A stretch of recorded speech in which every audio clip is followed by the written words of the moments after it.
এই কথা কোনোদিন বলা হইতো না সন্তানও আল্লাহকে পাওয়ার জন্য। এই কথা কোনোদিন বলা হইতো না তাইলে যে ইদা মাতাল ইনসান ইনকাতা আনহু আমালুহু ইল্লা সালাস। এই কথা কোনোদিন হইতো না বলা যে মানুষ যখন মারা যায় আমলের সমস্ত সেক্টর খাতা বন্ধ হয়ে যায়, কিন্তু তিনটা কোনোদিন বন্ধ হয় না। ওয়ালাদুন সালিহুন ইয়াদউ লাহ, নেক সন্তান যে মা বাবার জন্য হাত উঠায় দোয়া করে।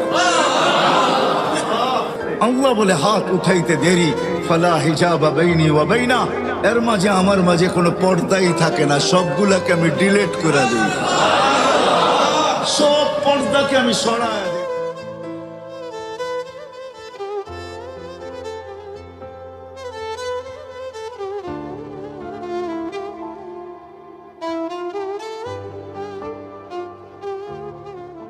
বাবা দুনিয়া থেকে চলে গেছে, আল্লাহ জানি না অন্ধকার কবরে বাপ মা কি অবস্থায় আছে।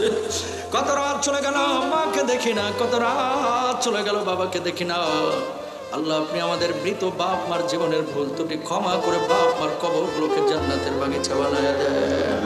রব্বির হামহুমা কামা রব্বায়ানি সগীরা।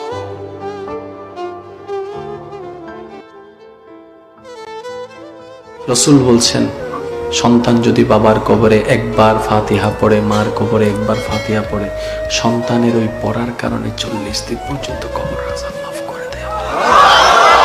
একটা ফাতিহা কয় মিনিট লাগে রে ভাই, 1 মিনিটও তো ভালো করে লাগে না।